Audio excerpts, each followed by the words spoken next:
India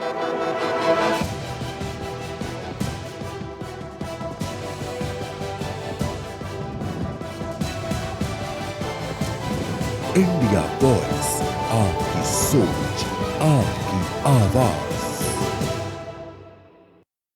और चलिए अब शुरुआत करते हैं खबरों की और सबसे पहले बात करेंगे 1 मई यानी कि मजदूर दिवस की। मजदूर दिवस पर इस लॉकडाउन में मजदूरों का हालचाल जाना है इंडिया वॉइस के संवाददाता अवनीश प्रेमी ने। उन्होंने ये भी देखा कि इस मजदूर दिवस पर मजदूर की स्थिति क्या है, दिखाते हैं आपको। इसने लिखा था कि हम हिस्सा मांगेंगे, एक खेत हम पूरी दुनिया मांगेंगे, नहीं रहा। आखिर वो मांगे किससे? और लॉकडाउन के दौरान तो मजदूरों की स्थिति बद से बदतर हो गई है। आज भले ही मजदूर दिवस हो, लेकिन सबसे बड़ी लाचारी, सबसे बड़ी परेशानी अगर किसी के सामने है, वो तो उस मजदूर के सामने है जो 2 वक्त की रोटी आज कमाता था, लेकिन आज भूखमरी के कगार पर है। मेरे साथ इस समय देहरादून के रिस्पना पुल पर ऐसे ही मजदूर हैं जो रोज़ यहाँ पर इकट्ठा हुआ करते थे और रोजी रोटी की तलाश में वो आया करते थे, लेकिन आज उनके सामने परेशानी। मेरे साथ मौजूद है। आपका नाम? राम बच्चन, रामचंद्र, कहाँ से आए हैं आप? शक्तिनगर। अच्छा, तो आज मजदूर दिवस है, आपको मालूम है? नहीं मालूम नहीं। आज कितनी परेशानी आप लोगों के सामने? रोजी रोटी मिल रही है, मजदूरी पे जा रहे हैं? अरे परेशानी तो सब कुछ की है, राशन की बताई कि हर एक की। क्या करें हम लोग, कहाँ किससे कहने जाएं। अब आके दूसरे देश में फंसे, घर भी नहीं जाने को मिल रहा है कि घर जाएं, निकल जाए। ये वो मजदूर हैं जिनकी बदौलत हम तरक्की की राह पकड़ते हैं, लेकिन आज उन्हीं के सामने लाचारी आप देख रहे हैं। आपका नाम? मेरा नाम गौतम कुमार है सर। गौतम, कहाँ से हैं आप? मैं गोपालगंज डिस्ट्रिक्ट से सर। गौतम, कितनी परेशानी है? परेशानी तो है सर, मैं मजदूरी करता था, 1.5 महीने से बैठे हैं सर। थाना से 3 बार राशन मिला है सर। राशन से क्या होगा, मान कर चल 2 बार 3 बार 5 किलो मिला है सर। 2-3 दिन में ख़त्म हो जाता है सर। हम लोग के पास पैसा नहीं है सर।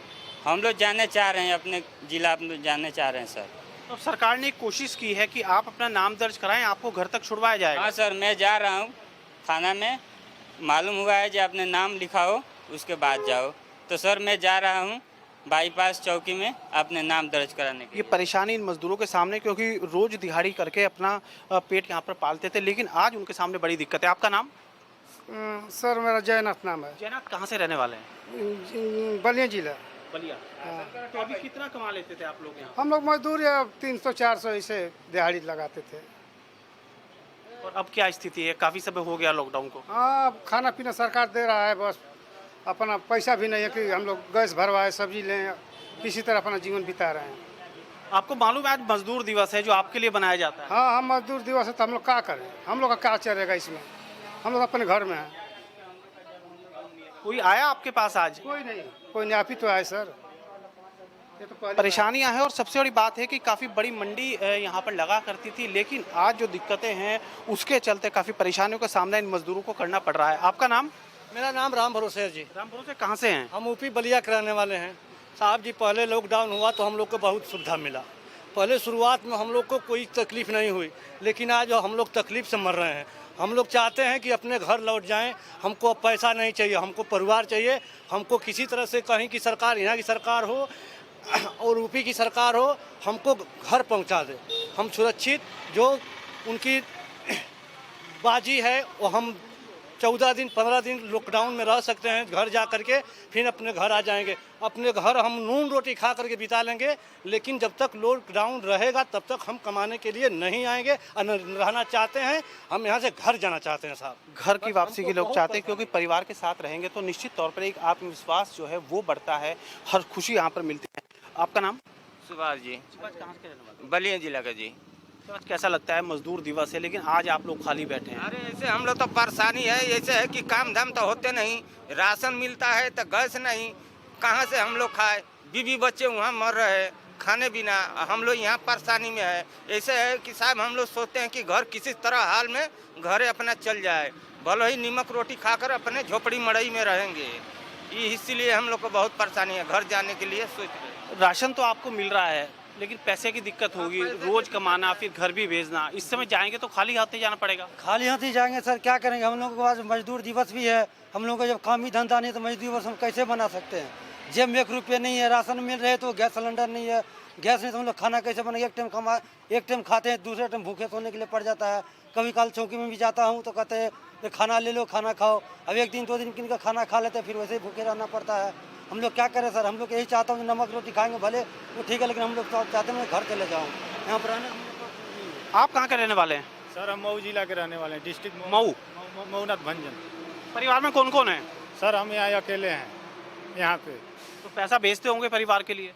जब काम धाम करते हैं सर जी तो भेजते हैं, और काम धाम नहीं चल रहा है तो कहाँ से पैसा भेजेंगे? अब तो हम लोग भूखे मर रहे हैं यहाँ, 1 रुपया जेब में नहीं है, कैसे कैसे हम लोग जी रहे हैं। थोड़ा बड़ा सरकार राशन दिया है तो कैसे वो अपना काम चला रहे हैं, पैसा 1 रुपया जेब में नहीं है, कैसे हम लोग जिएंगे?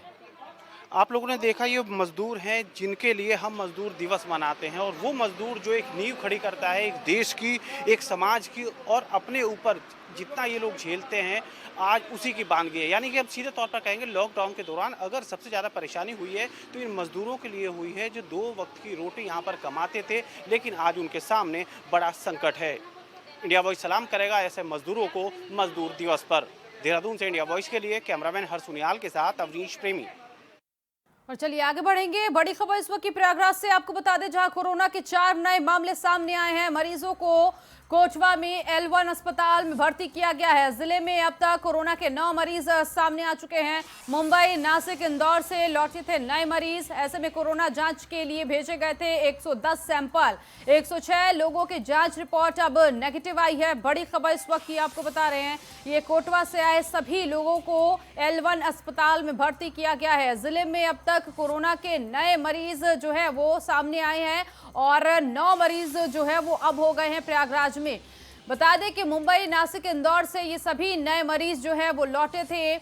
110 सैंपल में से 106 सैंपल्स जो है उसकी रिपोर्ट आ चुकी है, नेगेटिव बताई गई है। ये रिपोर्ट बड़ी खबर इस वक्त की, 106 लोगों की जांच रिपोर्ट नेगेटिव आई है। बड़ी खबर इस वक्त की आपको बता रहे हैं, और 4 लोग कोरोना पॉजिटिव पाए गए हैं।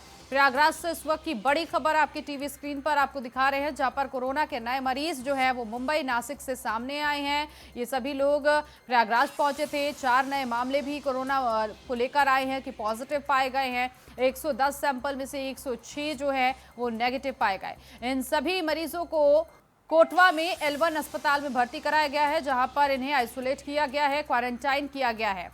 अब तक जिले में कोरोना के 9 मरीज सामने आ चुके हैं, और ये जो मरीज हैं ये मुंबई, नासिक और इंदौर से लौटे थे प्रयागराज, जिसके बाद अब ये बीमार हुए हैं। कोरोना की पुष्टि हुई है। 110 लोगों का सैंपल लिया गया, जिसमें से गनीमत की बात ये रही कि 106 मरीज जो है वो नेगेटिव पाए गए हैं, और 4 मरीज जो है वो पॉजिटिव हैं।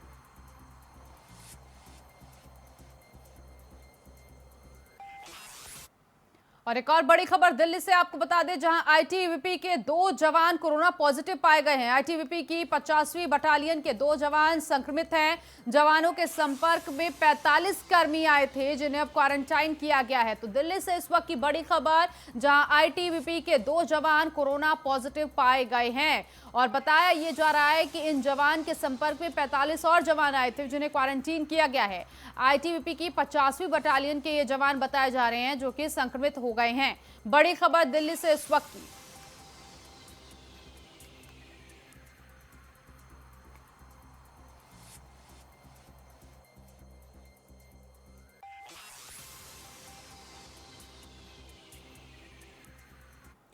और चलिए आगे बढ़ेंगे, जहां लॉकडाउन के दूसरे चरण की अवधि खत्म होने वाली है, लेकिन राजधानी में चौराहों पर चौकसी पहले दिन जैसी ही बरकरार है। लखनऊ पुलिस पूरी तरह से मुस्तैद है। लखनऊ के बड़े चौराहे, हजरतगंज 1090 और पॉलिटेक्निक चौराहों पर हर आने जाने वाले लोगों पर कड़ी नजर बनाए हुए हैं। इस मौके पर हमारे संवाददाता ने वहां का जायजा लिया है, दिखाते हैं आपको। 2.0 की मियाद खत्म होने में महज कुछ ही समय बचा है, लेकिन राजधानी लखनऊ के अंदर चौराहों पर सख्ती ठीक उसी तरह बरकरार है जैसी पहले दिन थी। मैं इस समय गोमती नगर के अंबेडकर चौराहे के पास में हूं, और यहां पर आप देखिए पुलिस पूरी मुस्तैदी के साथ में ठीक वैसे ही मुस्त है जैसे पहले दिन लॉकडाउन के दिन तस्वीरें देखने को मिल रही थी। एक तरफ जहां राजधानी लखनऊ के बड़े बड़े चौराहों पर पूरी तरीके से बैरिकेडिंग की गई हुई है, लगातार सभी आने जाने वालों को रोका जा रहा है, उनकी चेकिंग की जा रही है। ठीक उसी तरीके का जो माहौल है वो राजधानी के अन्य चौराहों पर भी देखने को मिल रहा है। जो लोग भी आ जा रहे हैं तो बाकायदा रोका जा रहा है, उनकी पासेस जो है वो लेके जा रहे हैं। और इस बीच आपको यूपी सरकार की प्रेस कॉन्फ्रेंस में लिए चलते हैं, सुनवाते हैं। जो है वार्तालाप भी करेंगे और श्रमिक दिवस के अवसर पर जो राज्य सरकार की योजना के अंतर्गत जिन जिन लोगों को लाभ मिला है उनके खातों में धनराशि गई है, उनसे जो है इंटरेक्शन आज 4:30 बजे शाम को होगा। मुख्यमंत्री जी ने कहा कि अब तक दिल्ली से लगभग 4 लाख प्रवासी श्रमिक और कामगार, हरियाणा से 12,000 से अधिक श्रमिक आए हैं, अन्य राज्यों से भी श्रमिक आ रहे हैं, तो इनकी वापसी भी चरणबद्ध रूप से हो रही है। इस पर भी उन्होंने आज विस्तृत चर्चा की।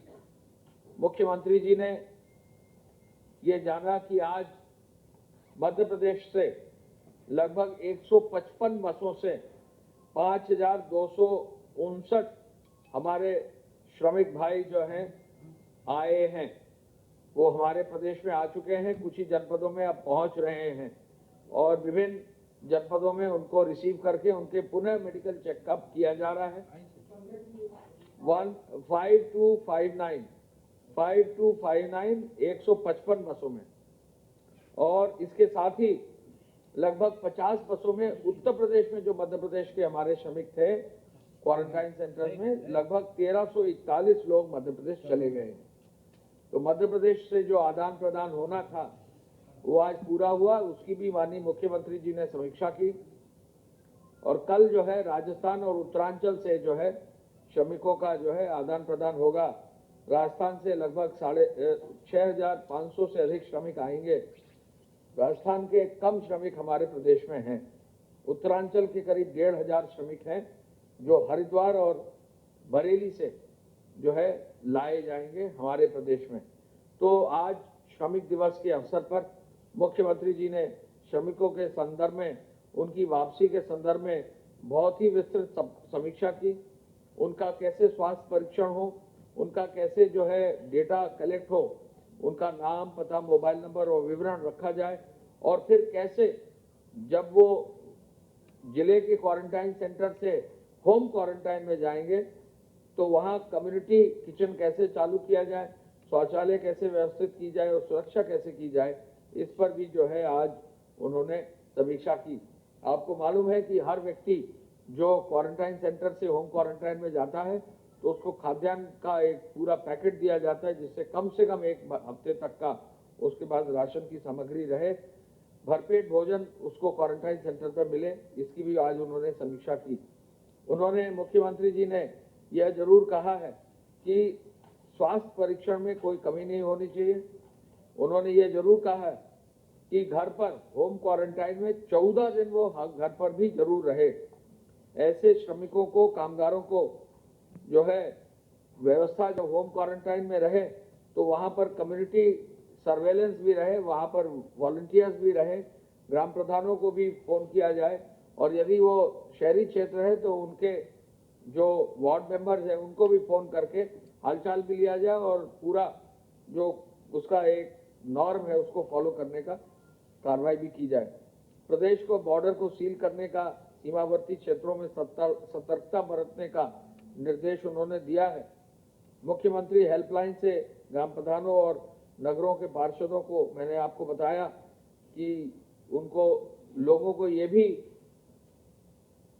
क्षेत्र में बताया जाए कि यदि कोई चोरी छुपे आ गया है या बिना बताए आ गया है तो ऐसे लोगों की सूचना जरूर दे दी जाए, जिससे कि इनका हेल्थ चेकअप अवश्य हो जाए।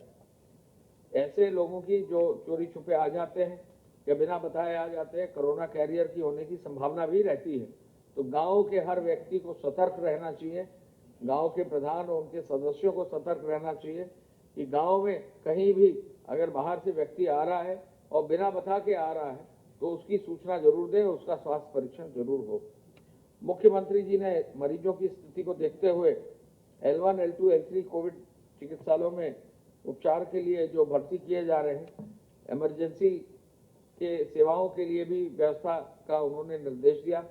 टेलीमेडिसिन पर उन्होंने, टेली कंसल्टेंसी पर पुनः बल दिया और ये कहा कि टेली कंसल्टेंसी के माध्यम से चिकित्सीय परामर्श जो दिया जाता है वो सरकारी और निजी चिकित्सकों को जो है देने की सुविधा हो, इसके लिए समाचार पत्रों में इसकी सूची जाए।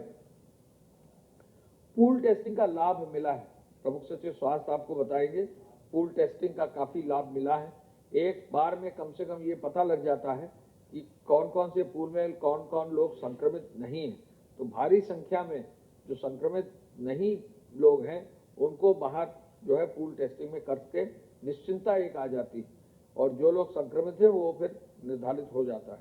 तो ऐसे में पूल टेस्टिंग को और मजबूत करने के लिए और गुणवत्तापरक टेस्टिंग और किट्स को और वैश्विक स्तर पर जो टेक्नोलॉजी उसको अडॉप्ट करने के लिए मुख्यमंत्री जी ने कहा कि लखनऊ स्थित CDRI, IITR एवं BSEP IP से टेस्टिंग के कार्य कराने के लिए माइक्रोबायोलॉजिस्ट और अन्य मानव संसाधन की व्यवस्था कराई जाए और शनिवार से इस टेस्टिंग को प्रारंभ किया जाए। मुख्यमंत्री जी ने L1, L2, L3 अस्पतालों में और क्षमता वृद्धि का निर्देश तो आपको दिया ही है, लेकिन private engineering college, dental college, nursing college में आवश्यकता अनुसार अगर जरूरत पड़े तो L1 और L2 चिकित्सालय स्थापित हो, इसका भी निर्देश उन्होंने दिया है। आगरा और कानपुर में अतिरिक्त प्रशासनिक व्यवस्था और डेडिकेटेड मेडिकल टीम भेजने का भी निर्देश उन्होंने आज दिया है, और वरिष्ठ अधिकारी और वरिष्ठ चिकित्सा के अधिकारी आगरा और लखनऊ पुनः नए सिरे से भेजने का उन्होंने दिया है। उन्होंने आगरा और कानपुर नगर, उन्होंने ये भी कहा कि हम कोरोना के संक्रमण से बचने के लिए मेडिकल इंस्पेक्शन को हमें हर हालत में रोकना होगा। इमरजेंसी सेवा में भी PPE और किट्स और मास्क और बाकी आवश्यक उपकरणों का उपयोग हो, ये निर्देश उन्होंने पुनः दोहराया है। मास्टर ट्रेनर भी नियुक्त करने का उन्होंने आदेश दिया है, और ये भी कहा है कि रोडवेज की बसों के चालकों और उनके मास्क और ग्लव्स उपलब्ध कराने का भी निर्देश उन्होंने दिया है। उन्होंने ये भी निर्देश दिया है कि नोडल अधिकारी जो है फोन पर उपलब्ध रहें, लोगों की दिक्कतों को सुने और समाधान करें। मंडियों में सोशल डिस्टेंसिंग को भीड़ न एकत्र हो, इसका भी निर्देश उन्होंने दिया है। उन्होंने कहा है डिजिटल बैंकिंग को और प्रोत्साहित करें। अब मुझे बताकर खुशी है कि डिजिटल बैंकिंग में जो है बहुत अच्छा कार्य अब हो रहा है, और पोस्टल डिपार्टमेंट जो पेमेंट गांव में कर रहा है, सबसे ज़्यादा पेमेंट उत्तर प्रदेश में हमारे यहाँ हुआ है। पूरे देश में पोस्टल डिपार्टमेंट में सबसे ज़्यादा पेमेंट उत्तर प्रदेश में हुआ है, जिससे कि बैंकों में भीड़ ना हो। उन्होंने कहा जो बाहर से श्रमिक आए हैं उनके कौशल का विवरण यानी उनका स्किल का जो असेसमेंट भी कर लिया जाए, और स्किल ट्रेनिंग से कैसे उनको आगे जोड़ा जा सकता है, इस पर भी विशिष्ट रूप से जो है उन्होंने आदेश दिए। मुझे ये बताने में खुशी है कि आज जो है हम लोग जो विभिन्न कार्य गतिविधियां शुरू कर रहे हैं प्रदेश में, उसमें माननीय मुख्यमंत्री जी ने आज जब समीक्षा की तो यह पाया कि ग्राम विकास विभाग के जो है कार्य में लगभग 10 लाख से अधिक 11 लाख के आसपास अब जो है अकुशल श्रमिक वहां पर काम कर रहे हैं। बहुत अधिक और अच्छी संख्या में कार्य वहां हो रहा है। लोक निर्माण विभाग में अब 15,602 करोड़ के कार्य शुरू हो गए हैं, और 308 कार्य ऐसे हैं जहां पर लगभग 6,600 श्रमिक कार्य कर रहे हैं। सिंचाई विभाग में भी 148 परियोजनाओं में अब काम शुरू हो गया है, और साथ साथ जो है हम ये भी बता दें कि यूपीडा में भी जो है अब तेजी और आ गई है, और यूपीडा में भी अब जो है मशीनों की संख्या भी बढ़ गई है और श्रमिकों की भी जो है संख्या बढ़ गई है। इस प्रकार जो है यूपीडा के कार्यों में भी तेजी आई है। हम ये भी बताना चाहेंगे कि श्रमिक दिवस आज है, तो जो श्रमिकों को 1,000 रुपया दिया जाना था, अब लगभग 30 लाख श्रमिकों को 1,000 रुपया दिया जा चुका है। इनमें जो विवरण है वो निर्माण श्रमिकों को 16,33,000 है, 173 करोड़ रुपया दे दिया गया है। नगरीय क्षेत्र के श्रमिकों को 7,77,000 हैं, उनको 77.73 करोड़ दे दिया गया है, और ग्रामीण क्षेत्र के निराश्रित श्रमिकों को जो है 5,60,000 लोगों को 56 करोड़ रुपया दे दिया गया है। कुल मिला के 297.07 करोड़ दे दिया गया है, और लगभग 29.7 लाख यानी लगभग 30 लाख श्रमिकों को अब तक 1,000 रुपए की धनराशि दे दी गई है। खाद्यान्न वितरण भी जो है आज इसका वीडियो कॉन्फ्रेंस तो कर ही रहे हैं। खाद्यान्न वितरण में भी मैं बता दूं कि आज से 1 मई से खाद्यान्न वितरण का कार्य भी शुरू कर दिया गया है और खाद्यान्न वितरण अब नए सिरे से लोगों को जो है मिलना शुरू हो गया है। मैं आपको इतना और बताना चाहूँगा कि जो हमारे चरणबद्ध रूप से श्रमिक बाहर से आ रहे हैं तो निरंतर हर प्रदेश से हमारे पास सूचनाएं आ रही हैं। हम लोग जो है हर प्रदेश की सूचना ले रहे हैं। माननीय मुख्यमंत्री जी ने कल सभी बड़े प्रदेशों के मुख्यमंत्रियों को पत्र लिखा है कि यदि उन प्रदेशों से पत्र में ये स्पष्ट किया गया है कि उन प्रदेशों से लिस्ट अगर आती है, मेडिकल टेस्ट आता है और ये पूरा एडवांस में सूचना आ जाती है, विवरण पूरा आ जाता है और ये प्रमाण पत्र आ जाता है कि उनकी मेडिकल चेकिंग हो गई है, तो चरणबद्ध रूप से उनको हमारे प्रदेश में उन्होंने जो है कई प्रदेशों को भेजा है। मैं बड़े जितने प्रदेश हैं उनको उन्होंने बताया है। मैं 1 मिनट आपको बता देता हूं। एक चीज उन्होंने जरूर कहा है कि हम जो भी लेंगे वो चरणबद्ध रूप से लेंगे और एक व्यवस्था स्वास्थ्य विभाग जो है जारी कर रहा है और उसके तहत स्वास्थ्य विभाग जो जारी कर रहा है उसके तहत फील्ड में जो लोग हैं वो एक एक करके जाएंगे। उन्होंने जो दिया है, मध्य प्रदेश के माननीय मुख्यमंत्री जी को पत्र लिख दिया है, उन्होंने पंजाब के माननीय मुख्यमंत्री जी को पत्र लिखा है, उत्तराखंड के माननीय मुख्यमंत्री जी को पत्र लिखा है, उड़ीसा के मुख्यमंत्री जी को पत्र लिखा है, गुजरात के माननीय मुख्यमंत्री जी, हिमाचल के, महाराष्ट्र के, दिल्ली के माननीय मुख्यमंत्री जी और राजस्थान के माननीय मुख्यमंत्रियों को पत्र लिख दिया है। तो काफी प्रदेशों को पत्र उन्होंने भेज दिया है और ये कार्रवाई भी अब आगे बढ़ रही है और हमारा प्रदेश जल्दी से इन लोगों को आगे व्यवस्था पहले जनपद स्तर पर परीक्षण और फिर होम क्वारंटाइन की व्यवस्था कर रहा है। प्रमुख सचिव। धन्यवाद। प्रदेश में अभी तक कुल संक्रमण के प्रकरण 2281 ये प्रदेश के 63 जनपदों से आए हैं। 2281 इनमें से जो एक्टिव इन्फेक्शन के केसेस हैं वो 1685 1685 2281। अभी तक 555 लोग पूर्णतः उपचारित होकर डिस्चार्ज किए जा चुके हैं। 41 लोगों की प्रदेश में कोरोना वायरस के संक्रमण से दुर्भाग्यपूर्ण मृत्यु हुई है। कल प्रयोगशालाओं में 4177 सैंपल्स की टेस्टिंग की गई और प्रयोगशालाओं में कल 3740 नए सैंपल्स भेजे गए। पूल टेस्टिंग लगातार प्रदेश में हो रही है। आप जानते हैं कि पूल टेस्टिंग प्रारंभ करने वाला उत्तर प्रदेश पहला राज्य था। अभी तक कल जो टेस्टिंग हुई पूल में 349 पूल लगाए गए, जिसमें 1649 सैंपल 1649 सैंपल्स पूल में लगाए गए टेस्टिंग के लिए। इनमें से 349 में से 8 पूल पॉजिटिव पाए गए और 341 पूल्स नेगेटिव पाए गए। 2-3 बातें जो आपके माध्यम से मैं कहना चाहता हूं। Negative 341, 8 pools positive. आपके माध्यम से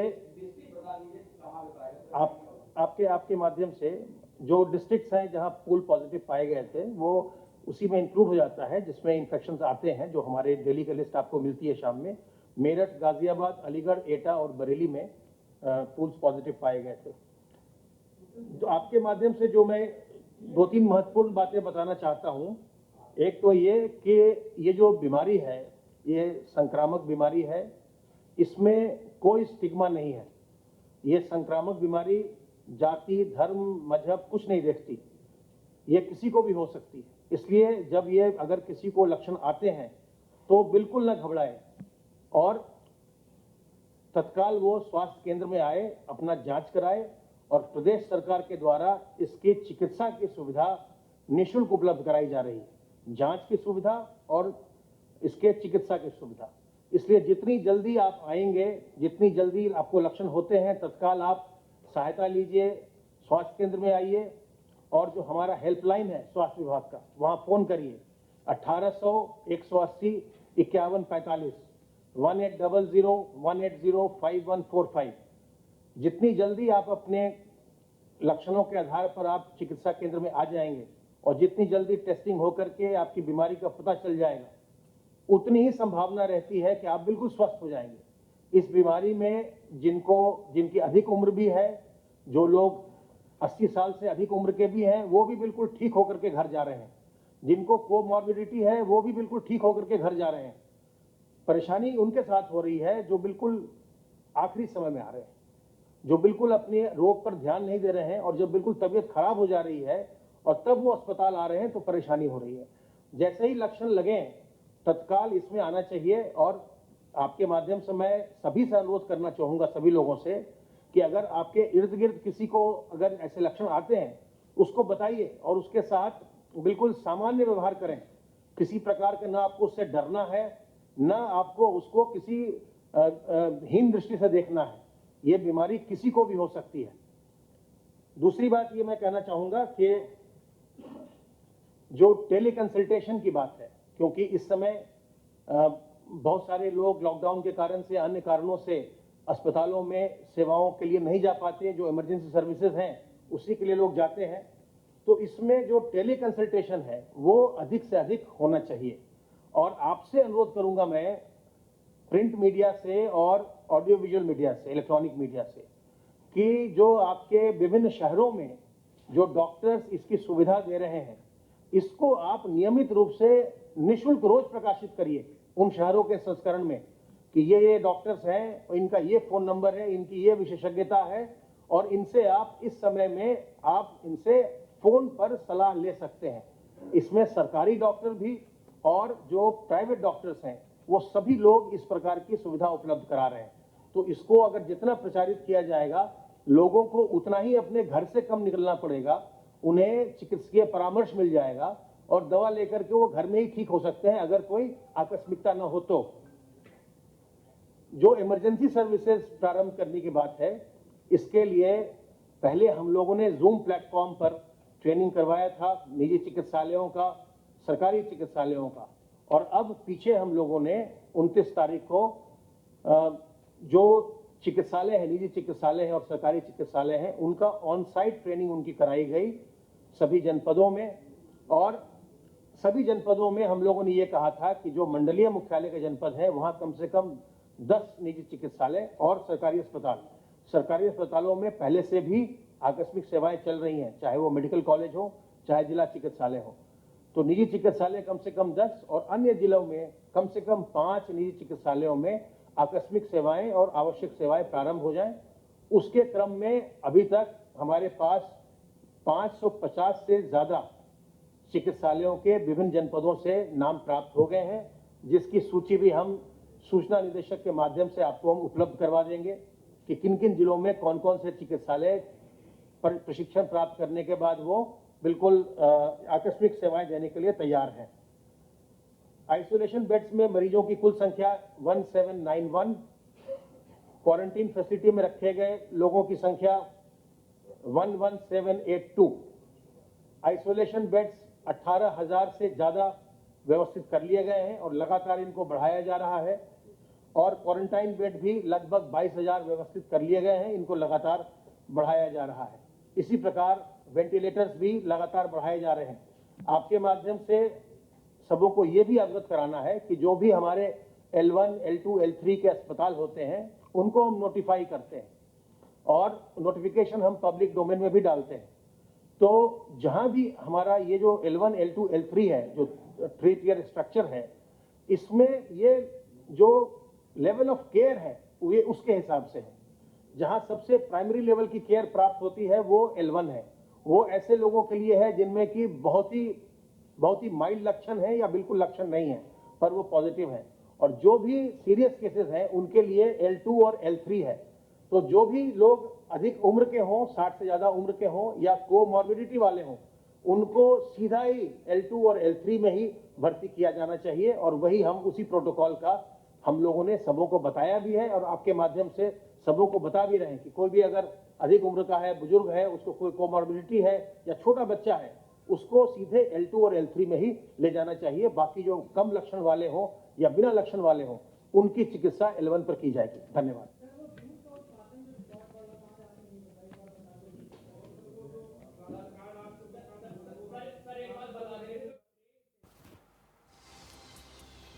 तो यूपी सरकार की प्रेस कॉन्फ्रेंस आपने सुना। इस बीच आपको बता दें कि मुख्यमंत्री ने टीम 11 के साथ जो बैठक की है, उस बैठक में जो बातें हुई हैं उसका भी जिक्र जो है इससे पहले किया गया है। और इस बीच एक और ये बड़ी खबर, 4:30 बजे श्रमिकों से बातचीत करेंगे मुख्यमंत्री योगी आदित्यनाथ। मुख्यमंत्री योगी आदित्यनाथ वीडियो कॉन्फ्रेंसिंग के जरिए उनसे जुड़ेंगे, उनसे बातचीत करेंगे जो हरियाणा से श्रमिक वापस लौटे हैं। 12,000 श्रमिक जो है वो वापस लौटे हैं हरियाणा से। उन्हीं श्रमिकों से आज हालचाल जानेंगे और उनसे बातचीत करेंगे मुख्यमंत्री योगी आदित्यनाथ। मध्य प्रदेश से 5,259 मजदूर जो है वो लाए गए हैं। 14 दिन होम क्वारंटाइन में रहना ज़रूरी है उनके लिए और इन तमाम श्रमिकों से आज बातचीत करेंगे।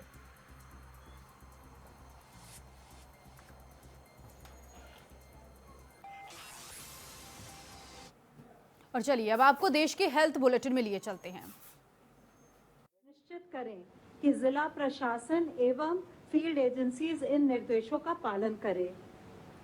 आज गृह मंत्रालय ने आदेश जारी कर उन लोगों की आवाजाही की अनुमति रेल द्वारा भी दी है जो लॉकडाउन की वजह से फंसे हुए हैं, जैसे स्टूडेंट्स, माइग्रेंट लेबर, टूरिस्ट और पिलग्रिम्स। इसके लिए संबंधित राज्य सरकारें एवं रेलवे बोर्ड उचित व्यवस्था करेंगे और सभी हेल्थ प्रोटोकॉल्स का अनुपालन सुनिश्चित करेंगे। आज मैं आप लोगों के साथ थोड़ा अपने जो हमारे केंद्रीय सशस्त्र पुलिस बल हैं उनका जो योगदान दिया जा रहा है कोविड-19 की लड़ाई में, उसके बारे में कुछ जानकारी आपके साथ शेयर करना चाहती हूँ।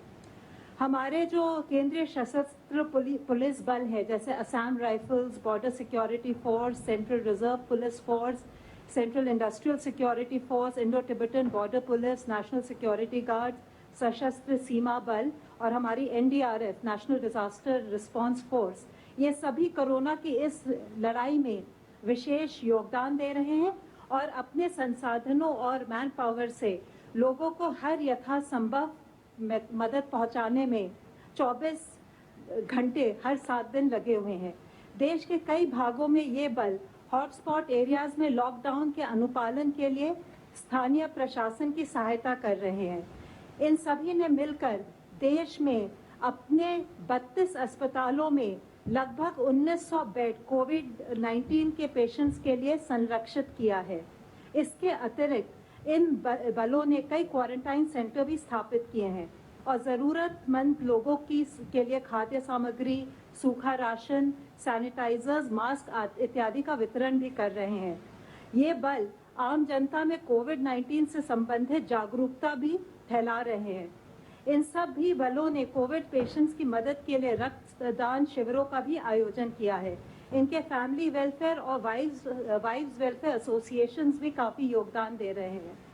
जैसा आप लोग को पता होगा, सेंट्रल रिजर्व पुलिस फोर्स देश का सबसे बड़ा केंद्रीय सशस्त्र पुलिस बल है। इसके 3 लाख से भी अधिक कर्मी पूरे देश में तैनात हैं। CRPF ने दिल्ली से लेकर दंतेवाड़ा तक दूर दराज इलाकों के समुदाय को ज़रूरतमंद वर्गों की मदद की है।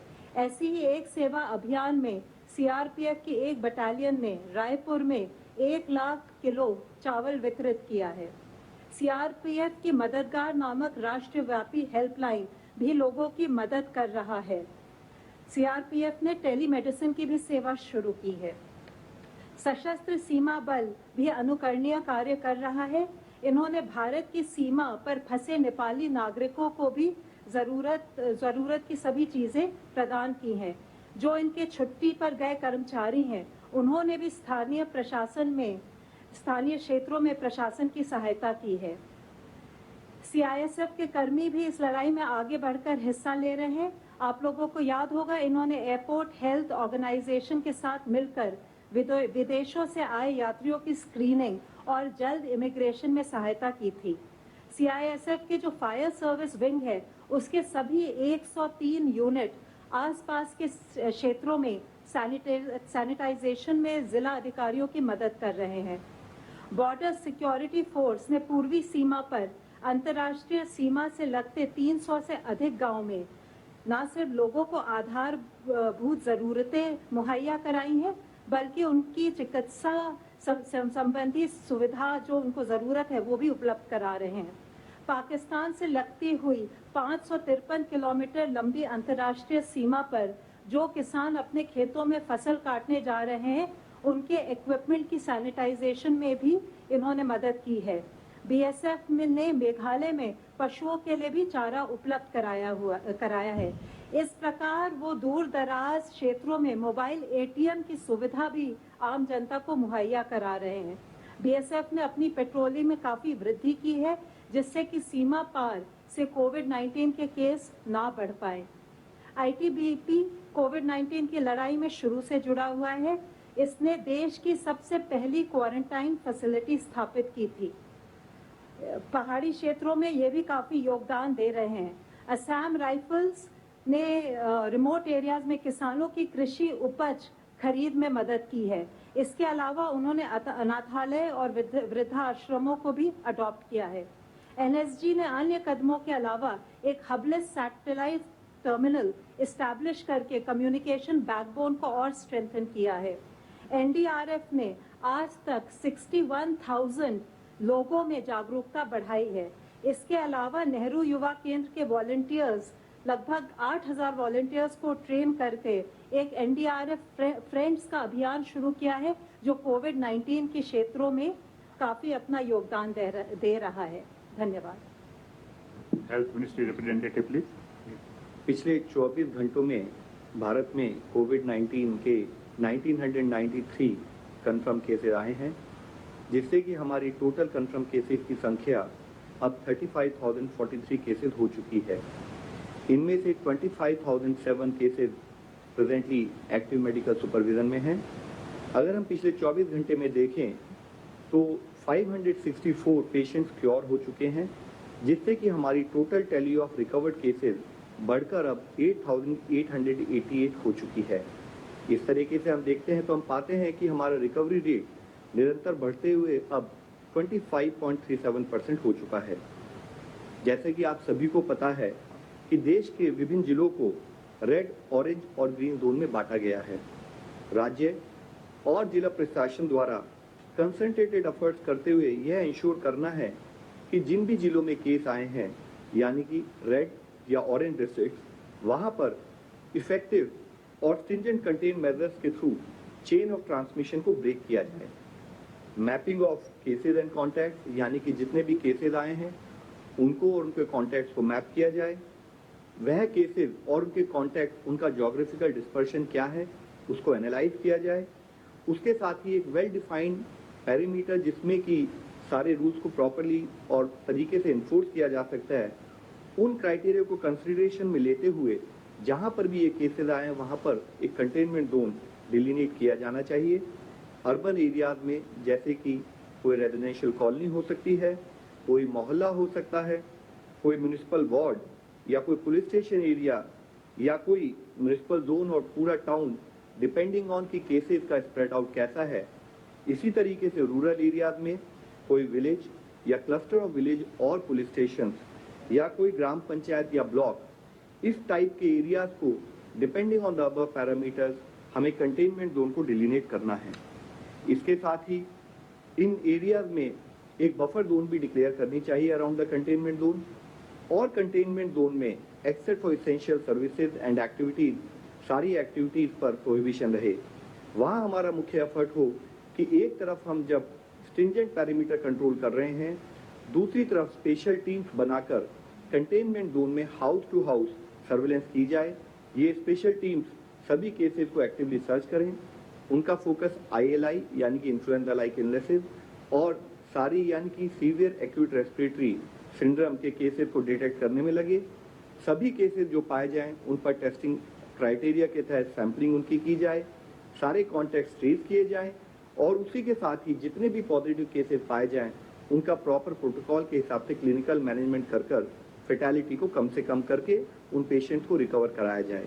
इसी तरीके से हमारे एफर्ट्स होने चाहिए कि हम एक्सटेंसिव सर्विलेंस करें ILI और सारी केसेस की बफर जोन में in all the health facilities, ताकि ओवरऑल कोऑर्डिनेट एफर्ट्स के थ्रू हम ब्रेक कर पाएं चेन ऑफ ट्रांसमिशन को।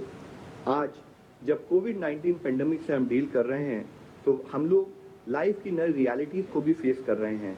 एज पीपल से कि we are going to see a new normal.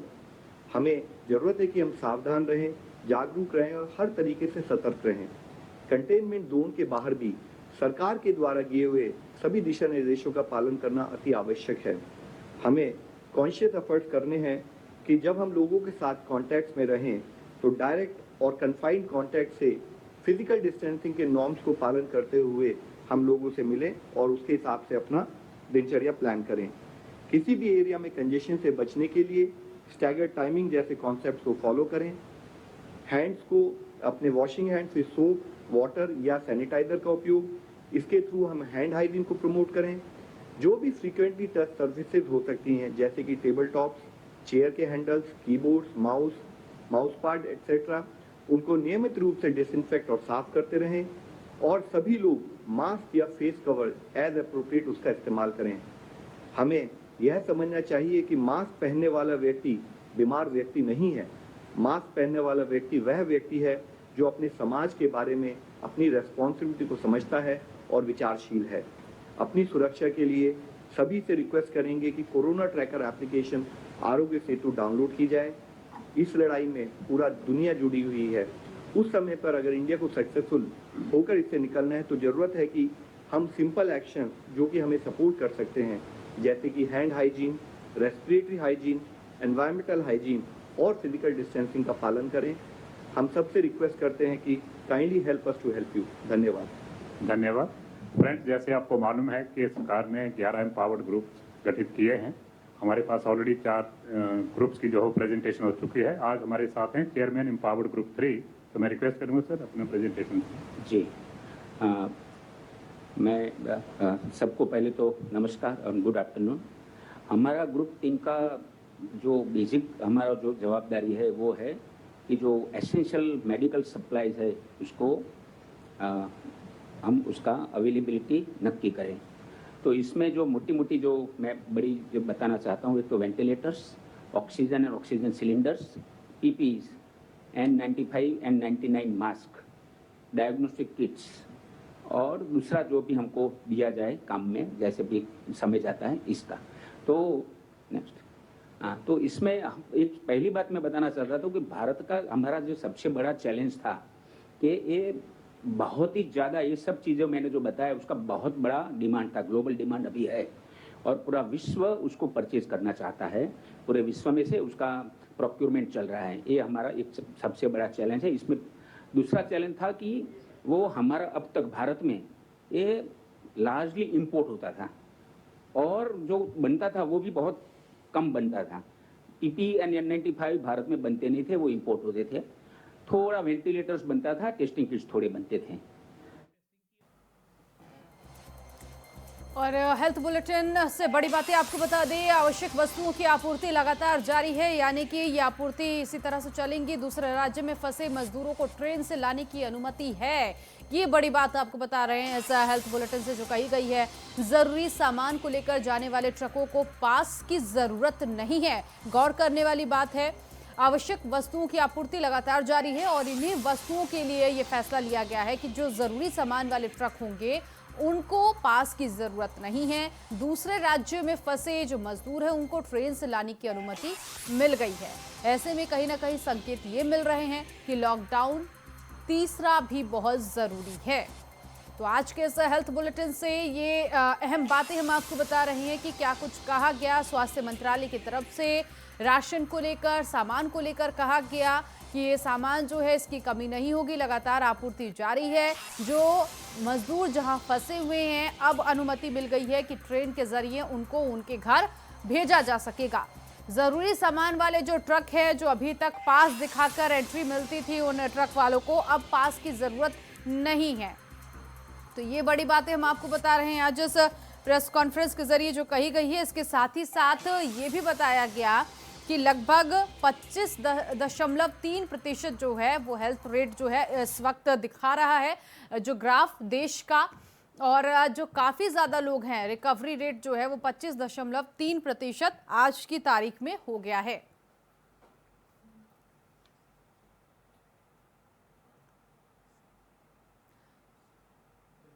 तो बता दें आपको कि कोरोना को लेकर जिस तरह से देश की स्थिति बनी हुई है, ऐसे में ये स्वास्थ्य मंत्रालय का जो प्रेस कॉन्फ्रेंस ये की गई है स्वास्थ्य मंत्रालय की तरफ से, इसमें यही बताया गया कि देश की स्थिति किस तरह की बनी हुई है। आइसोलेशन वार्ड की व्यवस्था भी लगातार की जा रही है। इसके साथ ही साथ आपको बता दें कि मास्क, सैनिटाइजर की भी व्यवस्था लगातार की जा रही है। सभी राज्यों को चिट्ठी लिखकर निर्देश दिए गए हैं ताकि जो फंसे हुए मजदूर हैं उनको अपने राज्य लाने की व्यवस्था की जाए। 24 घंटे में 1998 नए मरीजों की पुष्टि भी हुई है।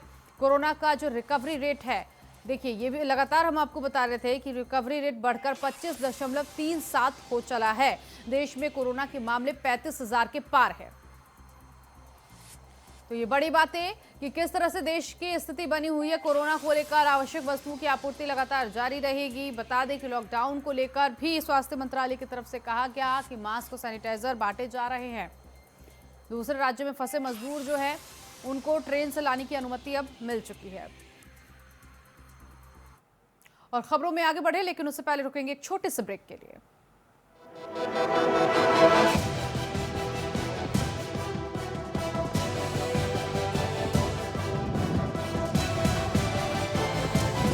इंडिया वॉइस, आपकी सोच, आपकी आवाज।